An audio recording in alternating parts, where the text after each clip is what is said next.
selamat berjumpa, salam damai dan kebaikan. Berjumpa kembali dengan saya, Romo Eduardo Salvatore da Silva OFM, dalam acara Sabda Saban Hari. Secara khusus Hari Raya Semua Orang Kudus 1 November 2020.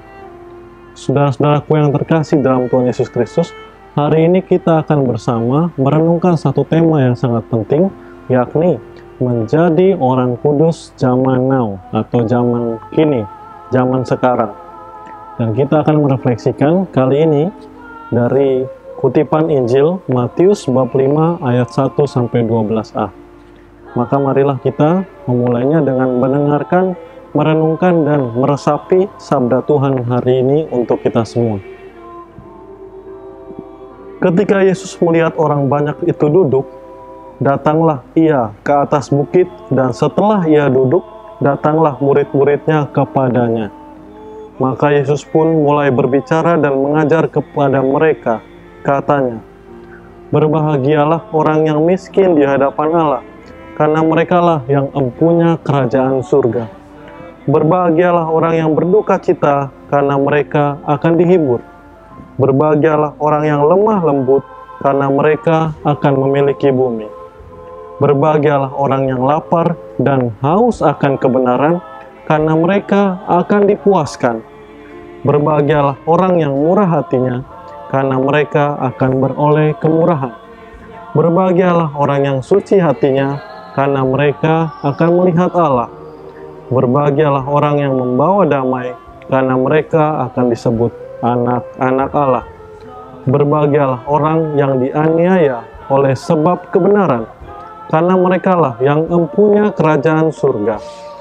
Berbahagialah kamu, jika karena aku, kamu dicela dan dianiaya, dan kepadamu difitnahkan segala yang jahat. Bersukacita dan bergembiralah, karena upamu besar di surga." Demikianlah Injil Tuhan, terpujilah Kristus. Saudara-saudaraku yang terkasih dalam Tuhan Yesus Kristus, jika saya bertanya siapa yang mau menjadi orang baik, rasanya tidak mungkin ada dari kita yang mengatakan tidak. Semua dari kita berkehendak baik, berniat untuk menjadi orang yang baik.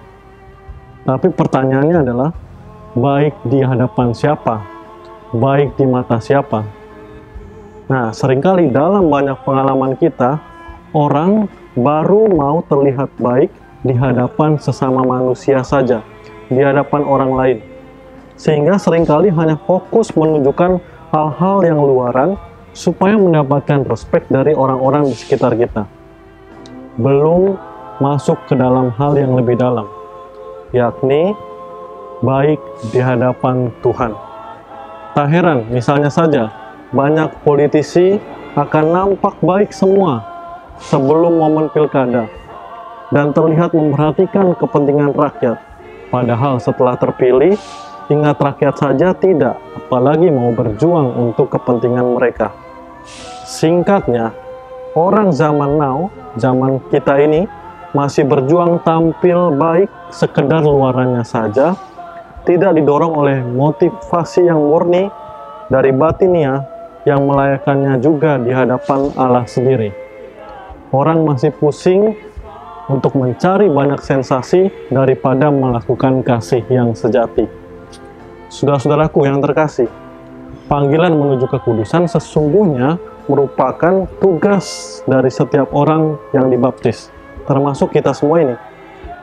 Dalam Injil Matius bab 5 ayat 48 dinyatakan dengan sangat indah, "Karena itu haruslah kamu sempurna sama seperti Bapamu yang di surga adalah sempurna."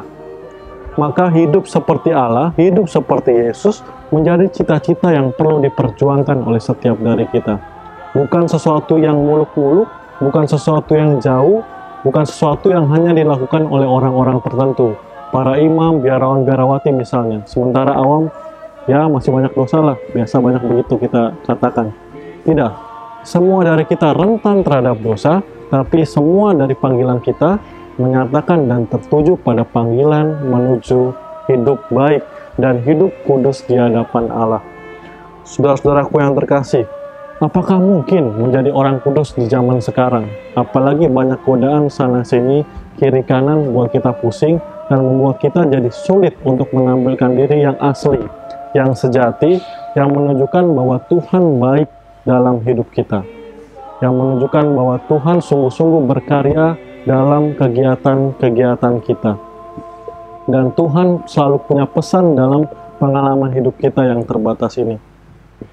Jawabannya mungkin, karena sudah banyak terbukti orang-orang di zaman ini ternyata masih menghidupi nilai-nilai Injili yang kita imani sampai saat ini. Mau lihat contoh?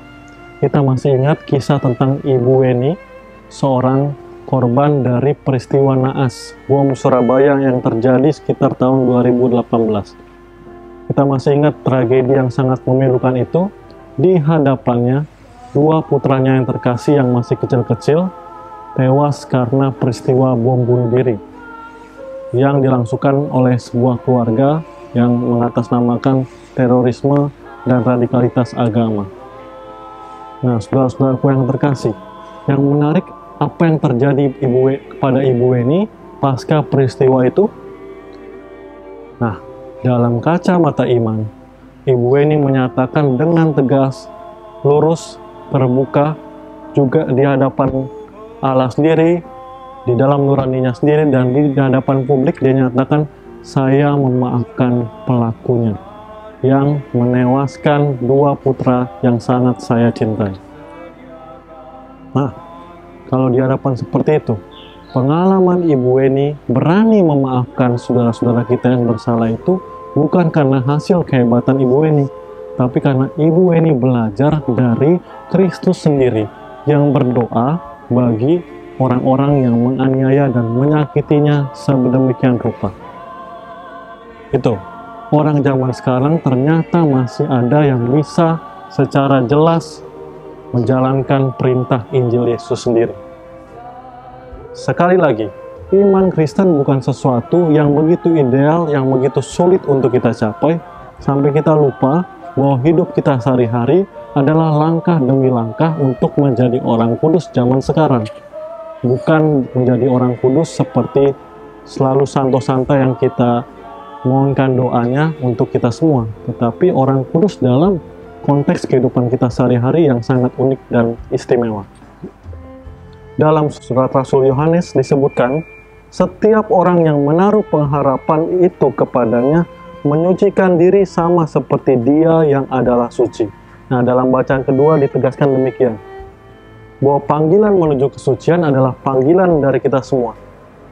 Lebih lanjut lagi, dalam kutipan salah satu pokok Injil yang kita dengarkan tadi, berbahagialah orang yang lapar dan haus akan kebenaran, karena mereka akan dipuaskan.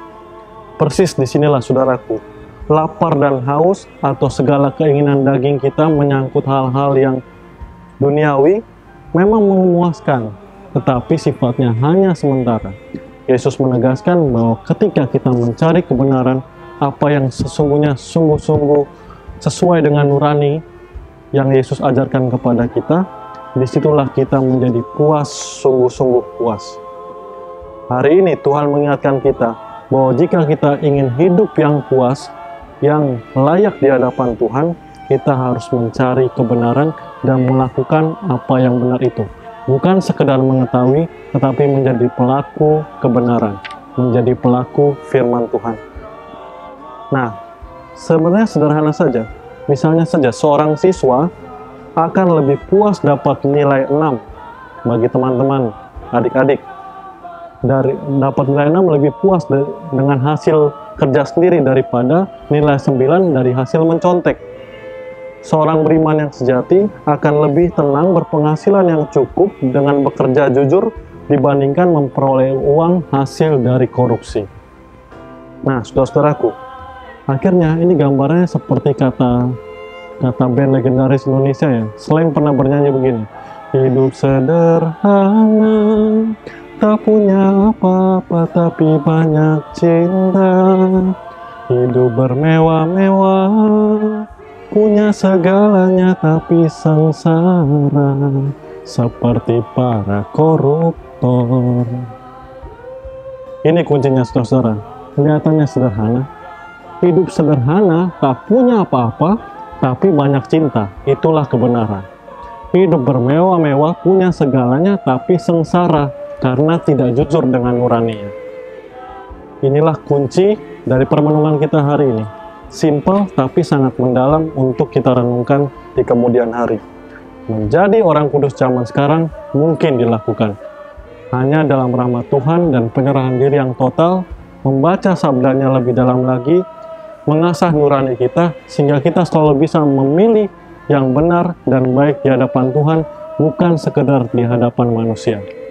Semoga sebagai seorang beriman, kita terus memperbarui diri, hingga kita berani bersaksi pada waktunya.